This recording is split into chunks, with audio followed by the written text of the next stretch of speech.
आप सबके बीच में अपनी बात रखें। अभी जब हरविंदर कल्याण जी बात कर रहे थे ये त्याग वाली सारी, माननीय मनोज जी आपसे बतानी है बात।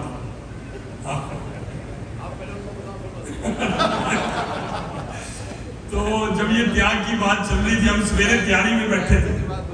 राम कुमार जी की बात ही बतानी है असली। तो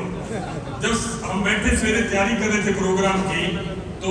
रघुवीर बतान जी, धर्मपाल शांडिल्य जी, हम सारे इकट्ठे थे, भारत भूषण जोयाल जी, यही त्याग वाली बात। देखो मनोहर लाल जी जैसा संत आदमी, उन्होंने 1 मिनट में मुख्यमंत्री कुर्सी छोड़ के एक कार्यकर्ता को दी, फिर आगे अगले शुरू हो गए। इतने में राम कुमार जी बड़ा सीरियस से बैठे थे, कागज पे लिख रहे थे सिर नीचे लटका के। मैं कह राम कुमार जी आप बड़े सीरियस हो, कहने का मनोहर लाल जी का त्याग भी सुन रहा हूँ, आप वाला भी सुन रहा हूँ, कहीं आगे मेरा त्याग ना करवा रहा है। ये सच्ची बात बता रहा हूँ आपको, आज सुबह की बात है। देखो कितने, अब मुझे राम कुमार जी ये सारे इतने खुश हो रहे, पता नहीं आपके त्याग के कारण हो रहे हैं। और अभी जब मैं पिछली बार लोकसभा का चुनाव लड़ा तो हरविंदर कल्याण जी कह रहे थे दूसरे नंबर की जीत, इन्होंने कहा। तो करण देव जी मेरे भाई भी हैं, धर्म के भाई हैं, उस समय वो मंत्री भी थे, विधायक थे, वो भी मेरे को साथ ले लेके हर गांव में गए और खड़े होके सबसे पहले, जैसे बाद में आए हम, तो जीतने के बाद आए तो बोलते हैं करण देव जी, भाई साहब ये संजय भाटिया की 2 नंबर की जीत है। मैं कहा भाई नंबर तो 1 की जीत है, 2 नंबर की नहीं, जीत तो 1 नंबर की है दूसरे नंबर की।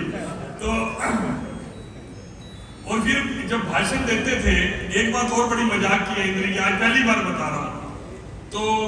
जैसे मेरे कार्यक्रम हुए, मेरी घराड़ी भी, कई गांवों में मेरी घराड़ी चली गई, कई बार बेटा चला गया, तो करण देव जी की एक स्पीच होती थी, ये संजय भाटिया बिल्कुल मेरे जैसे हैं, वैसे ही, और जैसे तारीफ करनी थी उन्होंने, साथ में अपनी भी कहते बिल्कुल मेरे जैसे हैं। मेरी घराड़ी मैंने आगे घर कमे आप जी सा तो गोली लाग गया, और ये मतलब उनका रंग भी थोड़ा सांवला है, तो कहते आप मैं वो गुणों में क्या, उसके गुण ऐसे, मेरी जो पढ़ाई करनी थी हमने गुण। तो ये सारी सच्ची बात बता रहा हूँ आपको, लेकिन हमारे लिए इससे बड़ी खुशी की बात नहीं हो सकती। वाक्य में ही राजनीति के अंदर ऐसा व्यक्तित्व होना, राजनीति के अंदर ऐसा इंसान होना नेक्स्ट टू इम्पॉसिबल है, असंभव है, कि जिसने राजनीति में रहते हुए भी अपने आप को डिटैच रखा, उस चीज में निर्लेप भाव से, जैसे संत बोलते हैं ना, हालांकि मैं माफी चाहूंगा कोई संत बैठा हो, हमारे भगत जी आपके लिए नहीं 11 महीना थी, मतलब संत प्रवृत्ति में होते हुए भी निर्लेप होना, दीन दुनिया से, माया से, जो माया छोड़ने की बात भी करते हैं वो भी माया में लिप्त रहते हैं, ऐसा धार्मिक क्षेत्र में भी हम देखते हैं। माफी चाहूंगा, मैं संतों की शान में कुछ नहीं कह रहा, लेकिन राजनीति में होते हुए डिटैच रहना, कुछ नहीं, जो है ठीक है, नहीं है तो ठीक है, जिस हाल में रहेंगे उसमें बढ़िया रहेंगे, ऐसा अगर कोई,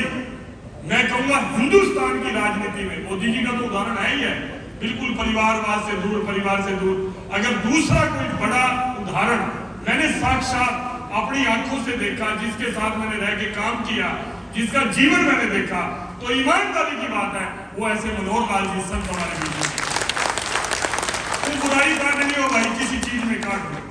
बुराई काट डाला तो कुछ और नहीं करेगा तो जाति पे अटैक कर देगा, भाई वो तो ऐसे है, वो ऐसे है, वो जिसका जैसा मन होता है, जैसी बुद्धि होती है, वो सामने वाले को भी उसी रूप में देखता है। परमात्मा को जिस रूप में आप देखना चाहते हो देख सकते हो, लेकिन जिस आदमी ने जात पात से ऊपर उठकर, कोई जाति नहीं, कोई पाति नहीं, सब जो अच्छा इंसान है वो अच्छा है, किसी भी जाति का है, बुरा है तो बुरा है किसी भी जाति का, ये भाव मैंने इनके अंदर देखा। कोई क्षेत्रवाद नहीं, कोई हमारे करनाल का है तो इसको आसमान पे बिठा दो, और सिरसा का है तो इसको धरती पे बिठा दो। ये पहले वाले देखो, पहले वाले जितने भी रहे नेता, छोटे वो भी नहीं थे, चौधरी देवीलाल, चौधरी बंसीलाल, चौधरी भजनलाल, बड़े नाम है, मैं उनकी शान में नहीं कह रहा, वो भी अच्छे नेता थे, लेकिन कहीं ना कहीं क्षेत्रवाद की बात आ जाती थी, कहीं ना कहीं अपने पढ़ाई की बात आ जाती थी, कहीं ना कहीं परिवारवाद की बात आ जाती थी। लेकिन मनोहर लाल जी से पूछ लो, मैं कहना नहीं चाहता मंच पे, आज मैं भी खड़ी हो चुका हूँ, कुछ भी कह सकता हूँ। मनोहर लाल जी के परिवार के भाई बहन जीजा सगे परिवार के लोग भी, यकीन मानो मैं आज बता रहा हूँ इनको मंच के ऊपर, मेरे को कहते थे बाबू जी को हम तो कुछ कह नहीं सकते, आप किसी तरीके से, कोई काम भी होता था कभी सीधा इनको काम कहने की भी किसी की हिम्मत नहीं हुई। उनके परिवार की भी कोई चिंता करती तो इनके दाएं बाएं के लोग तो चिंता कर लेते थे, लेकिन उन्हें डांटा ही होगा, उनको समझाया ही होगा। कल भाषण दे रहे थे, कल बोल सकता हूँ ना बाबू जी, कहीं बाद में डांट ना पड़े। हाँ छूट गया, अब मैं छूट होगी तो कल करनाल में बोल रहे थे, बड़े भावुक थे कल मनोहर लाल जी, कहने लगे जो मैं ड्यूटी को निभाते हुए कोई मेरे से गलती होगी, कोई ऐसी होगी हो तो भाई मेरे को वो भूल जाना मेरी उस गलती को, ये बहुत बड़प्पन है। कहते मैं तो डांट डपट कर दिया करता था। अगर आपकी डांट का सबसे बड़ा किसी को फायदा हुआ है इस हरियाणा में तो मैं वो नाम भी बता सकता हूँ। आपके साथ सबसे ज्यादा समय अगर कोई रहा है तो नायब सैनी जी रहे हैं, सबसे ज्यादा डांट भी आपने उनको लगाई है, और डांट का सबसे ज्यादा फायदा भी आज हमारे के मुखिया है वो, इसलिए तो हम सारे कार्यकर्ता कहते हैं आप हमें डांटते रहो, आपकी डांट में ही हमारे को फायदा है, आप डांट डपट करोगे तो हमारे को फायदा है। आप ऐसे संत, और सही बात पूछो, सपना था किसी गरीब आदमी के लिए जो खेत में मजदूरी करता है, यहाँ पर जूते सिलने का काम करता है, रिक्शा चलाता है, फड़ी चलाता है, अगर उसका बच्चा अपनी मेहनत करके किसी तरीके भी पढ़ गया, माँ बाप को पेट काटना पड़ता है बच्चे को पढ़ाने के लिए, कोचिंग दिलवाने के लिए, ट्यूशन पढ़ाने के लिए पेट काटना पड़ता है, आसान नहीं रहेगी पढ़ाई। लेकिन किसी बच्चे ने अपनी मेहनत के बल पे अच्छी पढ़ाई कर ली और वो खेत में काम करता हुआ, मजदूरी करता हुआ किसी दूसरे के खेत में, और उसका बच्चा जब 2 स्टार लगा के, वर्दी पे 2 स्टार लगा के थानेदार बन के गांव के अंदर जब एंटर किया, तो उस मजदूरी करने वाले गरीब आदमी ने इतनी दुआएं दी तो वो आपको दी मनोहर लाल जी, आपको दी। ये संभव हुआ तो आपके शासनकाल में हो। एक आधा अनाड़ी आदमी क्या भी देता है भाई इसमें बीजेपी का क्या एहसान है, मनोहर लाल का क्या एहसान है, हम तो अपना पढ़ लिख के नौकरी लगे। एक आधा बावड़ी पूछ वही करे, कोई खास बात नहीं है, लेकिन उसको पूछ अगर यही राज बुढ़ा का होता, नौकरी बिकती थी,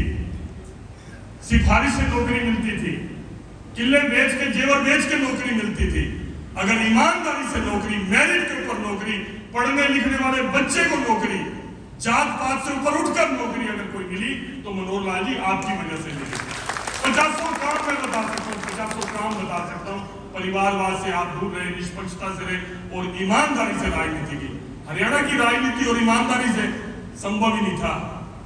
हिंदुस्तान में मशहूरी होती थी कि हरियाणा की राजनीति तो पैसे से चलती है, बगैर पैसे की भी राजनीति चल सकती है, ईमानदार आदमी भी सफल हो सकता है। तो ये मील का पत्थर आपने साबित किया है, इसलिए खुले मन से आज इंद्री का प्रति, इंद्री के लोग बहुत अच्छे हैं, ठंडे हैं। आप एक बार हाथ बढ़ाओगे, हाथ पकड़ोगे, सारी जिंदगी है हाथ ना छोड़ने वाले भाई बहन हमारे बैठे हैं। इसलिए मैं चाहूंगा एक बार, जैसे मैंने कहा था, समर्पण नहीं, ताकत के साथ युद्ध क्षेत्र में खड़े हैं, युद्ध क्षेत्र का आगाज है। एक बार भारत माता की जय बोलेंगे तो मैं अपना स्थान लूंगा। भारत